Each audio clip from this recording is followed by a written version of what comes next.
Alrighty, George.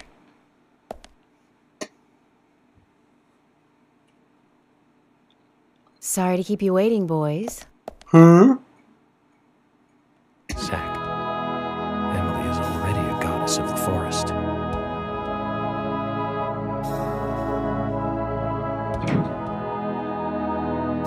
Let's forget work for a bit and drink a little, shall we?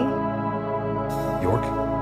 Why is she here? I just thought the more the merrier. You know, to relax and get loose. Is this a problem? No, of course not. Pardon me, Emily, but I'm pooped. I think I'll just call it a night. George, I just got here and you're walking out on me? I was hoping the three of us could have a drink and let out a little steam. I'm afraid I've already had enough. And I already had a good man-to-man with York. So I'll see you guys. Yeah, George, it's not like we haven't seen a bunch of dead bodies in the last few days. It's a bit traumatizing.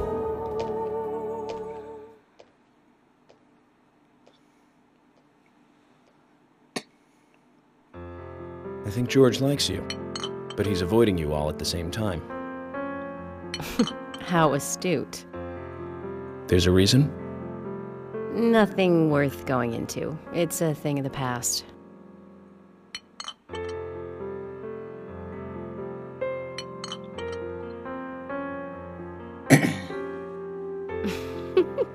Okay. He did ask me out when I first came to town. I was still in high school. But I never really considered him my type. And there's the age gap thing, too. I respect him, of course. I wouldn't have taken this job otherwise. So, did you move to this town alone? Of course not. I came with my parents. So their arms. Don't know. Sure, why not? My dad dealt in stocks in New York. He was hardly at home when I was a kid, always working. Those pieces of paper were far more important to him than I was. Which is no different now, really. I don't see much of him. My mother? Totally different story. A wonderful person that I still respect. She was always kind and understanding. Not only that, but she would always help me find my way. She could be fierce, too, scolding me if I took a wrong step. We had our battles, sure, but all in all, she was a wonderful mother. Past tense? Yeah, she's gone now. Cancer, just before I graduated high school. She gave this to me just before she died. I take it with me wherever I go. It's what I treasure most. I'm sure she's very proud of you.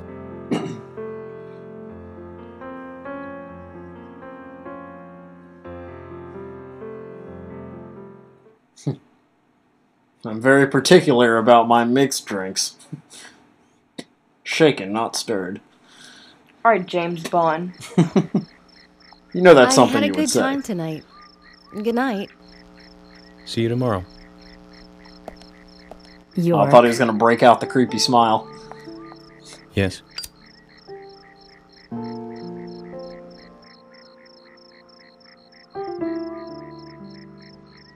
Please, don't lie to us, okay? I won't. Don't worry. I won't. You say it with that look. I don't know.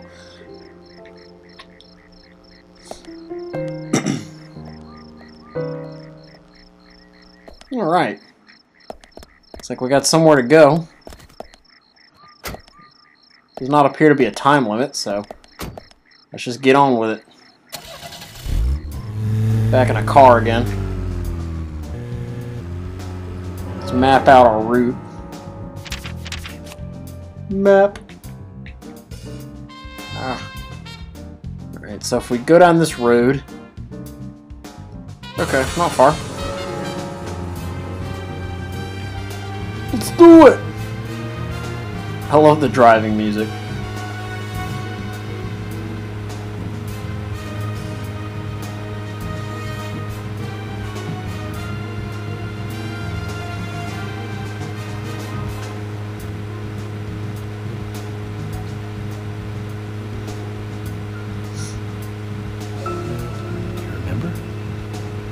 How many years ago was it now?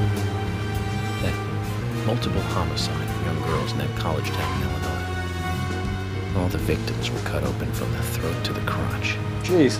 Ripped right open. During the Ouch. autopsy, a second stomach was found inside the first victim's body. Like that Of happens course, every day. she didn't naturally grow a second stomach. One of the stomachs belonged to someone else. That's gross. As more victims piled up, there was one with 2 hearts, one with 2 livers, 4 lungs. Different organs each time. Not even gonna drive in yet. I want to hear him. Extra organs didn't do the girls much good. Right, Zach? And they say too much is never enough. In the end, we arrested a professor at the med school. They found the body of his daughter dead and the missing organs at his house. Do you remember what he said when we took him in? I was ordered to restore those deformed bodies back to normal. And remember who he said ordered him? An alien. Well, of course, we couldn't arrest an alien, so we arrested the professor instead. Serial killers can't be caught by logic and common sense. I learned this the hard way.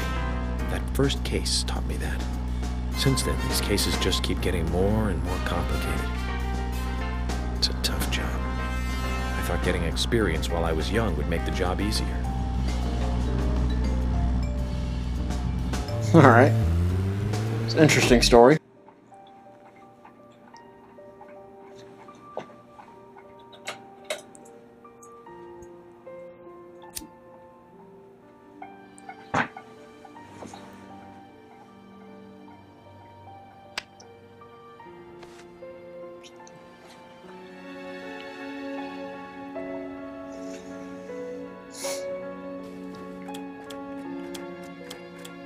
Zach, let's go over our progress.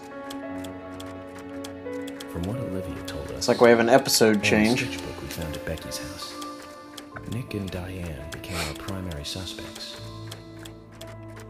There were a couple of reasons for this. First, Becky gave the missing locket to Diane. Anita, Diane, and Nick. Also, Nick has no alibi for when Anna and Becky were killed. We followed Nick to the art gallery, which led us, unfortunately, to our third victim. The third victim, Diane, was strung up in the entrance hall of the art gallery. Her hands were tied and a knife was sticking out of her chest. However, there was a marked difference from the previous crimes. Do you remember what that was, Zach?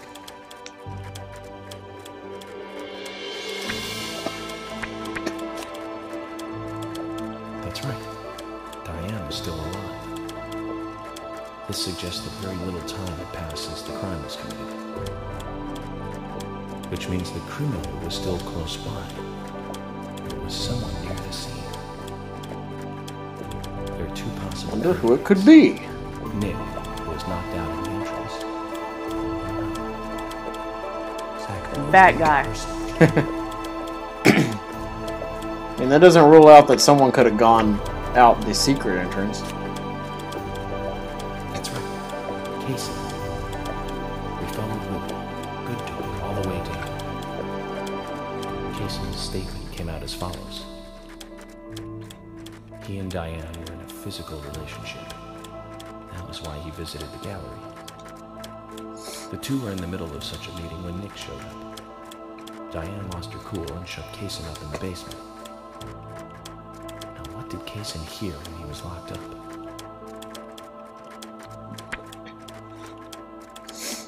Footsteps.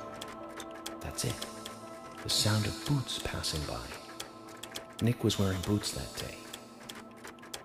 Which means it was likely that Diane met with Nick in her room. Nick said he argued verbally with Diane about her playing around with men, but they eventually decided to go out drinking to make up. However, immediately after that, Nick was attacked by someone in the entrance hall and knocked unconscious. We saw the rest. Zach, do you think that Nick is our serial killer? These faces are priceless. Yep, it's all the faces. I'm gonna go with no. I don't think that he is. Me too. Asha sent in a report, too. He found a large volume of red seeds in Diane's stomach. This confirms Asha her did as a it. victim of the raincoat killer. Remaining leads. There's the locket, which is in Carol's possession. The man with the tattooed back, and the upside-down peace sign. There's a lot left to answer. I hope the coffee will give us more guidance tomorrow.